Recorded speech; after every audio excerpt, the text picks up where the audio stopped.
Hello, नमस्कार दोस्तों। आपका स्वागत है हमारे यूट्यूब चैनल।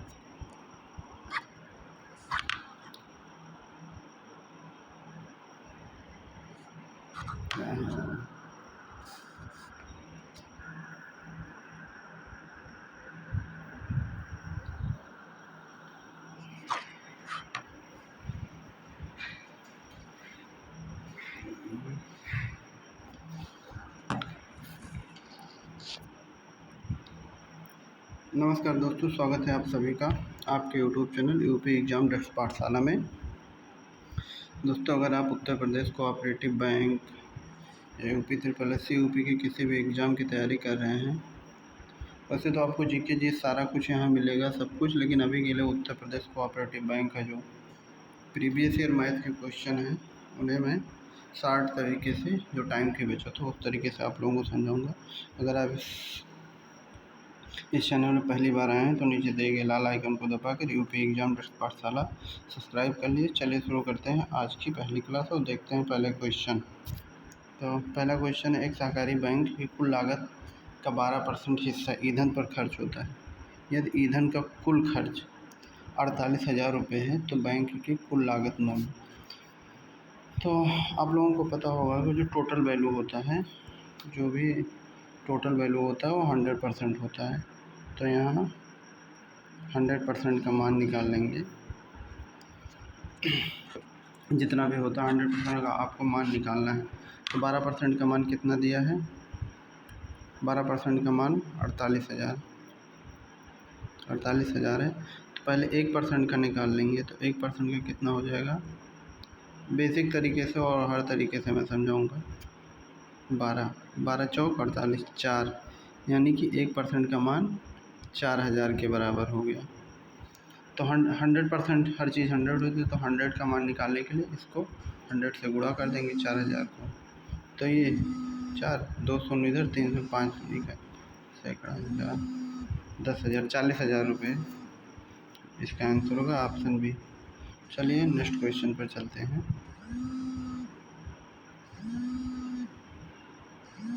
नेक्स्ट क्वेश्चन है आपका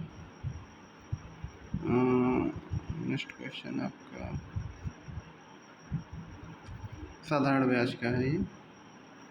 तो एक किसान ने सहकारी बैंक, ये प्रीवियस ईयर में आए हुए क्वेश्चन हैं सारे, ये प्रीवियस ईयर में आ चुके हैं। पहले मैं प्रीवियस ईयर कराऊंगा, उसके बाद ही आगे बढ़ूंगा। पहले आप एक नज़र देख लें कि कैसे क्वेश्चन पूछे जाते हैं प्री एग्ज़ाम में। एक किसान ने सहकारी बैंक से 15,000 का कृषि ऋण 8% साधारण ब्याज की दर से 3 वर्ष के लिए अवधि पर लिया। बहुत सारे तरीके हैं, लेकिन जब ऐसे क्वेश्चन आए तो आप ज़्यादा भटके नहीं, सीधा साधारण ब्याज का फार्मूला लगाइए। वैसे बहुत सारे तरीके हैं, मैं आप लोगों को बताऊंगा, लेकिन अभी के लिए बस ये सबको पता ही होगा। साधारण ब्याज बराबर मूलधन गुणे दर गुणे समय बटा 100, ये इसको 2 शून्य से कट जाए, 8 3 24, 15 से 45, 45 में 8 से गुणा कर देंगे, 45 8 ऐसे कर लेंगे, 8 5 40 पे 0 आती है 4, 8 चौक 32, 4 36, एक शून्य बढ़ जाएगा, 45 के आगे टोटल 3600 रुपये हो जाएंगे। ऑप्शन ये पहला ही सही है। अब आपको नेक्स्ट क्वेश्चन चलते हैं।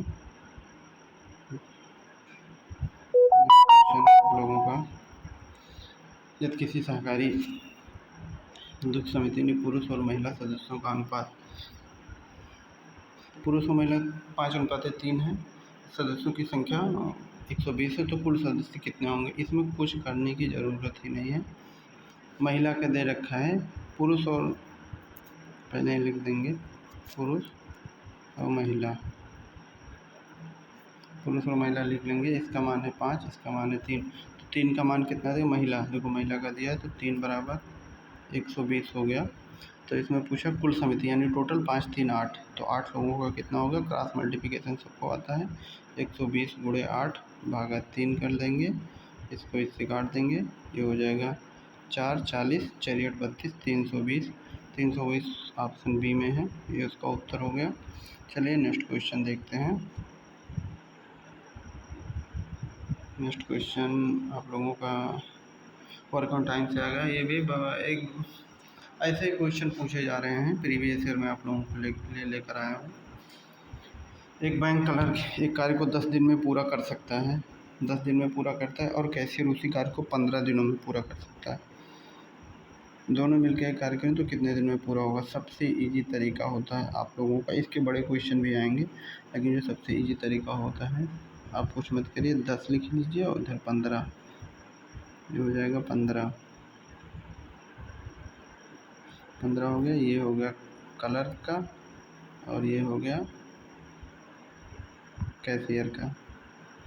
कैशियर का टोटल कैल्शियम हो जाएगा 30, यानी एक दिन में 3 काम करता है, एक दिन में 2 काम करता है, तो दोनों मिलकर तो एक दिन का इसका, एक दिन का इसका, यानी एक दिन में 5 काम हो रहा है। टोटल कितने काम है? 30 काम। तो इसको 30 से 5 यानी कि 6 दिन टोटल लगेंगे। 6 दिन हो गए, 6 दिन किधर है? इधर। चलिए नेक्स्ट क्वेश्चन देखते हैं। ऐसे क्वेश्चन है, ज़्यादा आपको टाइम नहीं देना है, बहुत सारा टाइम देने से कोई मतलब नहीं है, कोई तरीके से लगाइए। वैसे अभी मेरी राइटिंग इतनी सही नहीं है, अभी मैं बस ऐसे ही नॉर्मली पढ़ा रहा हूँ आप लोगों को, तो आगे सारी चीज़ें व्यवस्थित तरीके से होंगी, टेंशन ना लीजिए। एक व्यक्ति ने एक पुरानी कार 1,20,000 में खरीदी, उसकी मरम्मत पर 30,000 रुपये खर्च किए। यदि उसने 1,80,000 रुपये बेचता है तो उसका शुद्ध लाभ, कुछ नहीं करना है, ये 1,20,000 और ये 30,000 कितना हो गया? ये हो गया 1,50,000 के दो सैकड़ा 10 लाख, 10,000, और टोटल कितने में बेचा है उसने? 1,80,000। तो इसका जो लाभ होगा 30,000 का होगा, 30,000 का इसका लाभ हुआ, 30,000 का इसका टोटल लाभ हुआ है, और इसका शुद्ध लाभ, तो लाभ हमेशा क्रय मूल्य पे होता है, जिसने इसने टोटल खर्च किया, इतना खर्च किया, तो कितने पे, यानी कि 1,50,000 पे। 1,50,000, 4 शून्य से ये 4 शून्य कट गया, और ये हो गया 3 पचे 15, 5 हो गया, और 20 पंचे 100, यानी कि 20%, 20% इसका आंसर हो गया। ऐसे ही क्वेश्चन रहेंगे, जैसे ये जो क्वेश्चन है तो जो बेसिक मेथड है आप उस वे से लगाएं, वरना और भी तरीके हैं, मैं आप लोगों को अच्छे से समझाऊंगा।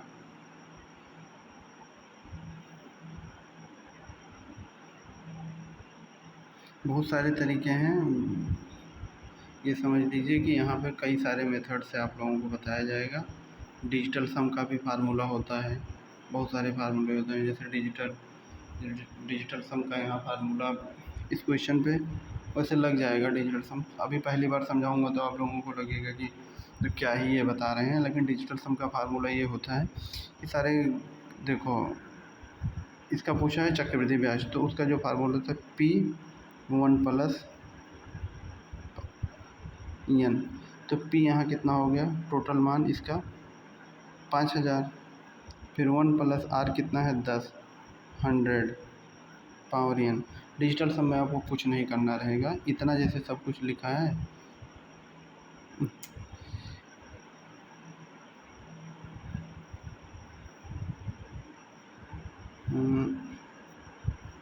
5,000, 1 प्लस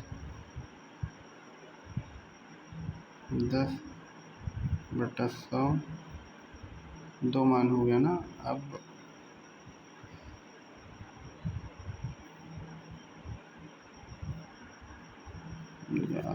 5,000 क्या हो रहा है?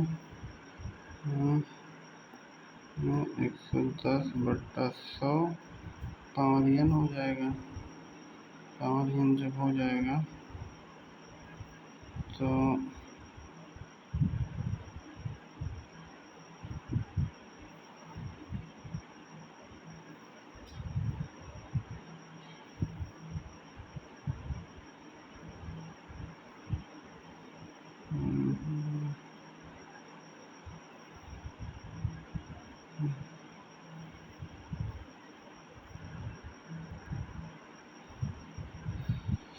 यार ये थोड़ा सा, 1 मिनट, ये कितना होगा? 5,000 और 110 पावर 100, एन मान हो गया, इसका एन का मान 2 दे रखा है। तो यार एक चीज़ नहीं समझ में आ रहा कि ये रुक क्यों नहीं रहा है।